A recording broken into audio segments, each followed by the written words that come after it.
Éxodo 12:23. El Señor pasará por la región para herir de muerte a los egipcios. Pero cuando él vea la sangre en la parte superior y en ambos lados del marco de la puerta, el Señor pasará a esa casa de largo. No permitirá que su ángel de la muerte entre en las casas de ustedes y los hiera de muerte. Hola, hoy vamos a hablar de ese ángel al que le tenemos mucho miedo. Bienvenidos. La historia de los ángeles. Hoy, el ángel de la muerte. Entonces dice la palabra que el mar devolverá a sus muertos, que todos volverán a vivir para juicio. Entonces, cuando se refiere a la muerte, a ella no se refiere a la muerte natural, sino ya a una muerte espiritual eterna. Cuando resucitamos, nadie será de nadie porque seremos como ángeles, como espíritu, como seres espirituales. Nadie será de nadie. Entonces, por consiguiente, desde ahí nos basamos que también nosotros, al pasar en la resurrección, también vamos a ser ese espíritu. Es decir, vamos a ser como ángeles, seres espirituales para adorar al servicio de Dios. Como todos los ángeles, es un mensajero divino. Es el representante del amor de Dios para ese momento de transición, cuando finaliza la existencia en un cuerpo e inicia la existencia del espíritu más allá de ese cuerpo. En la tradición judeo-cristiana hay muchos ángeles presentes en el proceso de la muerte. Entre ellos está el arcángel Miguel, el arcángel Gabriel y también se encuentra Azrael. Pero es el arcángel Azrael el que es conocido en muchas culturas y tradiciones espirituales y religiosas como el ángel de la muerte. Y es un ángel de la muerte no en una forma en que nosotros los seres humanos lo entendemos como un proceso doloroso, sino por el contrario, es el que ayuda a las almas en su proceso de ascensión. Por eso su nombre significa a quien Dios ayuda. Por supuesto, hoy en día está muy en boga la imagen del ángel de la muerte porque ha estado, digamos, en el arte digital, en el arte gótico, que pues acuérdense la moda gótica que estuvo funcionando desde hace más o menos unos 25 años, con los tatuajes, con el vestuario, con aquella imagen un poco tétrica, ¿no es cierto? O sea, hoy en día está más en boga que nunca Azrael. Azrael es uno de los nombres que recibe el ángel de la muerte para musulmanes y judíos. También se le conoce como Abu Yaria o Mordad. Es el ángel que se encarga de recibir a las almas al momento de la muerte y llevarlas a juicio. Azrael viene del árabe Israel, que significa aquel a quien Dios ayuda. Sí, existe la creencia en el Islam en la existencia de un ángel de la muerte. No hay certeza acerca del nombre, hay algunos que le ponen un nombre a Israel, pero no hay una certeza, no hay una fuente confiable, un hadith, un dicho auténtico, tenemos la certeza de haberlo dicho el profeta o que exista en el Corán que habla sobre el nombre, pero sí existe y existen de hecho ángeles, no solamente un ángel, porque hay ángeles que se encargan por ejemplo, de ayudar al ser humano a transitar de una etapa a otra etapa, de un capítulo en la historia del hombre a otro capítulo. Azrael es un ángel esencialmente como símbolo de los musulmanes y lo utilizan también los judíos. Azrael es el ángel de la muerte para los judíos y para los musulmanes y cada uno le da una cierta connotación.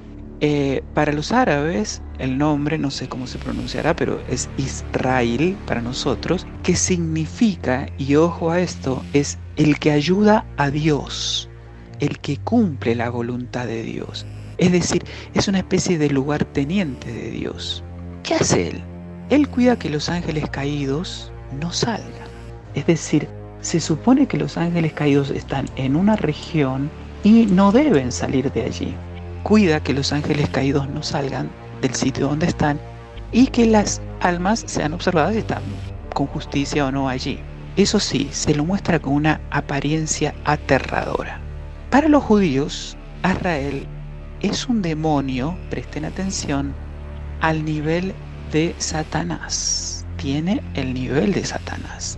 Y en el Zohar se lo muestra como alguien perdón por lo que voy a decir, es como una especie de general puesto por Dios para cometer masacres.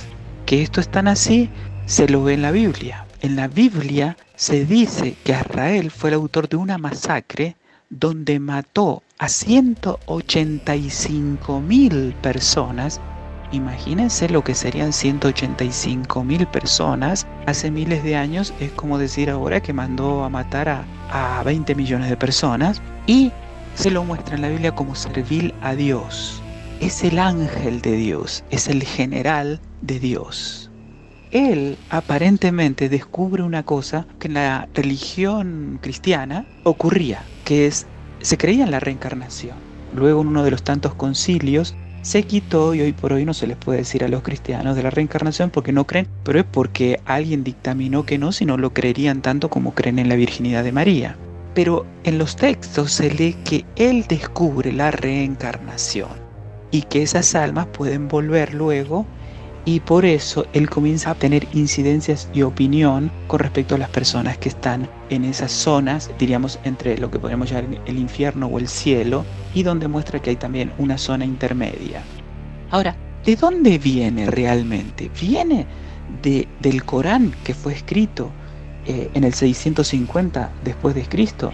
Viene de la Torá o de las tradiciones judías, cuyo, diríamos, origen más lejano es Moisés, que vivió en el 1300 a.C. No, en los textos sumerios del 4000 es cuando aparece él por primera vez. Y se dice que él no estaba ni con Enlil, que termina siendo luego Yahvé, ni con Enki, su hermano, que luego termina siendo el ángel caído. Entonces dice allí que él no estaba ni con uno ni con el otro, pero era alguien que tenía mucho poder y era alguien con un rango parecido al de ellos. Entonces a él no le gustaba cómo se manejaba Enlil, es decir, no le gustaba cómo se manejaba Dios. Pero cuando habló con él, comprendió que no podía enfrentarlos a lo que fuera una guerra demasiado tremenda y prefirió no hacerlo. Y que Enlil, que Dios, supo que si Azrael se unía a Enki, podrían derrotarlo. Entonces, él prefirió cooptarlo. Ahí nace el que él sea el general principal de Dios, el que él sea la persona que tiene una tremenda autoridad sobre las almas y todo eso. Allí, en los textos escritos en el 4000 aparece eso. ¿Qué ocurrió? Él maneja una cantidad de soldados. Hay una legión de muertos en una zona intermedia que no están ni con Dios ni con el diablo, pero que son serviles a Azrael, lo cual muestra que es muy poderoso, porque si él inclinara ese ejército hacia el lado, por ejemplo, contrario a Dios, él podría cambiar el destino. Ahora, dentro de esos muertos vivientes que él tiene, hay unos grupos que son los mejores y que son la élite de él, que se llaman los ángeles negros. Esos ángeles negros, que son los mejores soldados de él, pueden combatir a los ángeles y a los demonios. Ojo, no solo puede combatir a los demonios, sino también a los ángeles y arcángeles. Y el que los maneja y que los domina es Azrael. En su rango, el ángel Azrael hace la función de psicopompo. Y ustedes dirán, ¿qué es eso? Psicopompo es el que lleva o conduce a las almas al cielo, al purgatorio o al infierno. Un psicopompo es un ser que en las mitologías o religiones tiene el papel de conducir las almas de los difuntos hacia la ultratumba, cielo o infierno. La voz proviene del griego, que se compone de los términos psique, alma, y pompos, el que guía o conduce. En algunas culturas, donde existe la figura del chamán, se considera que una de sus funciones es actuar también como psicopompo. En este caso, no solo acompañaría al alma al más allá, sino que también la ayudaría a su renacer en una nueva vida. El miedo genera cambios bioquímicos, ¿sí?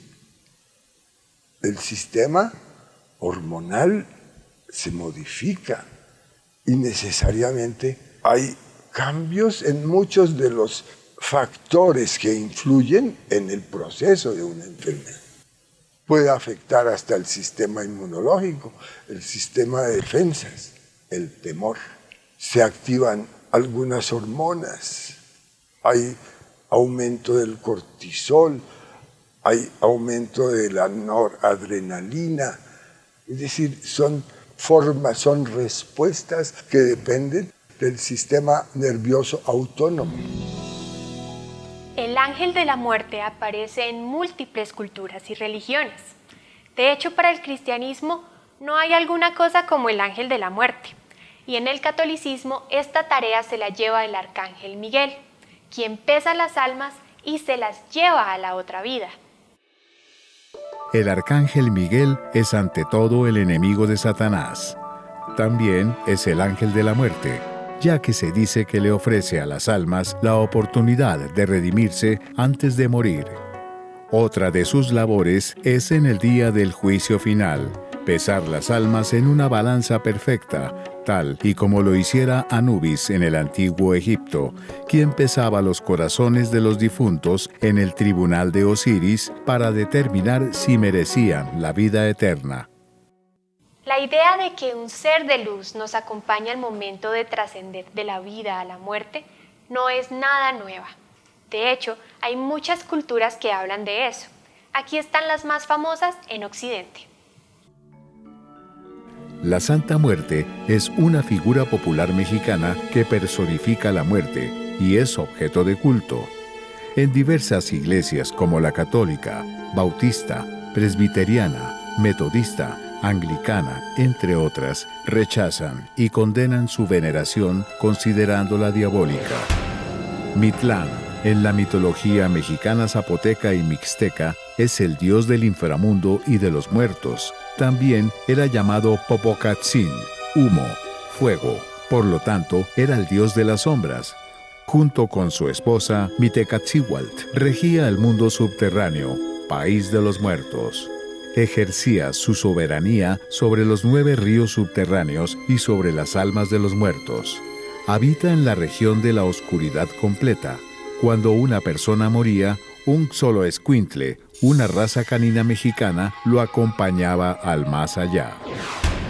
En la mitología griega, Hades, el invisible, alude tanto al antiguo inframundo griego como al dios de este. Hades es el mayor hijo varón de Cronos y Rea. Según el mito, él y sus hermanos Zeus y Poseidón derrotaron a los titanes y reclamaron el gobierno del cosmos, adjudicándose el inframundo, el cielo y el mar respectivamente. La tierra sólida desde mucho antes, provincia de Egea, estaba disponible para los 3 al mismo tiempo. También, en la mitología griega, Tánatos era la personificación de la muerte sin violencia. Su toque era suave, como el de su gemelo Hipnos, el sueño. La muerte violenta era el dominio de sus hermanas amantes de la sangre, las Queres, asiduas al campo de batalla. Anubis es el guardián de las tumbas, asociado con la muerte y la vida después de esta en la religión del antiguo Egipto. Maestro de las necrópolis y patrón de los embalsamadores, representado como un gran cánido negro acostado sobre su estómago, probablemente un chacal o un perro salvaje, o como un hombre con cabeza de perro. La imagen de la muerte ha acompañado al hombre desde siempre porque la muerte es parte de la vida. Sin embargo, las imágenes iconográficas y más antiguas que se conocen de lo que podría llamarse, yo diría que definitivamente podría llamarse el ángel de la muerte, está en Egipto. En Egipto hay un texto que está en el Museo del Cairo, que originalmente fue escrito en jeroglíficos, pero está traducido, que habla habla y describe, y además tiene unos textos especialmente dedicados a unos seres luminosos, hermosos, bondadosos, poderosos, que acompañan a los seres humanos al paso de la vida a la muerte, a ese momento en que el alma se desprende del cuerpo y pasamos a otra vida. En ese momento estos seres que se describen en este texto acompañan a esas personas. Más parecido a un ángel de la muerte, imposible. Posteriormente, hay también en el Tíbet, con unas características, digamos, representativas totalmente distintas, pero también hay unos seres muy parecidos a los ángeles de la muerte. Allí dividen en dos. Están las divinidades furibundas, se llaman así, divinidades furibundas, que representan un poco como el mal, como el daño, como lo maligno. Y están las divinidades bondadosas, que son parecidísimas a los ángeles, en sus actividades y en sus descripciones. Ellas han sido representadas en unas piedras preciosas, lindísimas, repujadas, talladas, grabadas, que están repartidas por todas esas lindas montañas del Himalaya, donde incluso estas personas que hacen, que escalan los montes, los escaladores, los montañistas, los turistas que han ido a estas montañas en el Tíbet se han tropezado con esas piedras, porque están regadas por todas partes. Y muchos guías dicen, no, déjelas ahí porque esos son las divinidades bondadosas que cuidan, que acompañan, que están presentes en todo lo que tiene que ver con la vida de los seres humanos. Allí, exactamente como en Egipto, perdón. Si nosotros pensamos en Egipto está el libro de los muertos. Bueno, en el Tíbet también. En el Tíbet está el libro de los muertos, que es el Bardo Todol, también muy famoso. Y todas estas representaciones están no solamente en estas piedras, sino que están en papeles, están en sedas, hay bronces representando estos seres maravillosos. Pero curiosamente, la imagen de estos seres es muy fuerte. Las divinidades furibundas las representan en papeles, las pintan en papeles con unos trazos negros, gruesos, fuertes, agresivos. A las deidades bondadosas las representan con estas piedras, pero también las representan en colores muy intensos, muy alegres, muy fuertes. Están en amarillos, en blancos, en rojos, en dorados, en negro. Siempre con unas tonalidades muy fuertes. Muy, muy, muy famosas. Hay muchas imágenes muy famosas de Azrael o del ángel de la muerte. Digamos, del romanticismo es muy conocida una pintura de Jacques-Louis David. Del simbolismo hay varios, porque fue en la época en que más lo pintaron. Y entonces está George Frederick Watts, hay obras de Watts, hay obras de Evelyn de Morgan, hay obras de Peter Bruegel, el Viejo, hay obras de Salvador Rosa, obras de Gustave Moreau, hay obras también de Doré, de Gustave Doré, muy famoso en el simbolismo.